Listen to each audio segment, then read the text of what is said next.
جب ہم چھوٹے تھے نا تو ہم سنتے تھے کہ فلاں جگہ پر شادی ہوئی معاذ اللہ اور وہاں ناچنے گانے والیاں بلوائی گئیں، تو بڑا مایوب سمجھا جاتا تھا کہ یار ناچنے والیاں باہر سے بلائی گئیں اور معاذ اللہ ایسی محفل منعقد ہوئی۔ اچھا اس میں بھی کہا جاتا تھا کہ اس میں خاندان کے باقی لوگوں کو نہیں بلایا جاتا تھا، چند مخصوص لوگ یہ غلط کام کرتے تھے، پتہ نہیں چلتا تھا، اطلاع آتی تھی۔ اب تو گھر کی ماں بیٹیاں بہنیں مل کر ناچتی ہیں۔ اچھا چلے ناچی اپنے خاندان والوں کے سامنے، اب اس کی بنی ویڈیو اور وہ چلائی سوشل میڈیا پہ کہ پوری دنیا دیکھے ہمارے گھر کی عورتوں کو، پوری دنیا دیکھے ہم نے کیا کیا حرام کام کیا ہے۔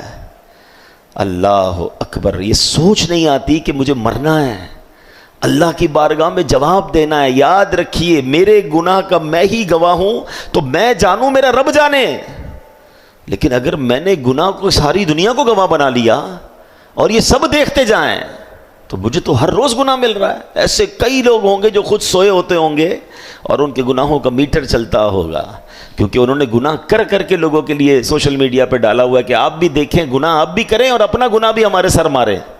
اتنا دیدہ دلیری ہے۔ اللہ اکبر، ہونا کیا چاہیے تھا گناہ ہو جائے تو بندہ روئے، معافی مانگے، اللہ چھپائی رکھیو، میرے عیب چھپائی رکھیو، پتہ نہ چلے کسی کو۔ مگر اب تو یہ احساس ہی نہیں ہے کہ اب تو ایسا لگتا ہے پتہ نہ چلے تو غم ہوتا ہے کہ یار لوگوں کو بتائیں تو صحیح ہم نے کیا کیا کیا ہے۔ یہ قرآن کی آیت پھر سنیے، کاش یہ دل میں اثر کر جائے۔ اللہ کریم نے کیا فرمایا؟ فرمایا وَلِمَنْ خَافَ مَقَامَ رَبِّهِ جَنَّتَانِ، جو اپنے رب کے حضور کھڑے ہونے سے ڈرے اس کے لیے 2 جنتیں ہیں۔ مگر یہ خیال تو پیدا ہو کہ مجھے حاضر ہونا ہے، آج مجھے اور آپ کو کسی جج کے سامنے جانا پڑے، میری اور آپ کی کوئی کورٹ کی تاریخ ہو، اور اگر یہ کہہ دیا جائے کہ آج فیصلہ ہوگا، اس پیشی پر فیصلہ ہے، یا تو جیل ہوگی یا رہائی ہو جائے گی، بتاؤ اس پیشی میں کیا کیفیت ہوگی؟ رات نیند نہیں آئے گی ہیں؟ ارے اس پیشی اور اس جیل میں کیا رکھا ہے؟ پھر رہائی ہو جائے گی، پھر ضمانت ہو جائے گی۔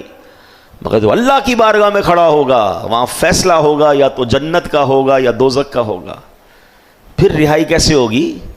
اور برداشت کر سکیں گے کیا جہنم کے عذاب کو؟ مگر nobody cares۔ واقعی ایسا انداز ہوتا ہے جینے کا جیسے مرنا ہی نہیں ہے، مجھے کہیں جواب ہی نہیں دینا۔ نہ کریں ایسا، اللہ کرے یہ خوف نصیب ہو جائے۔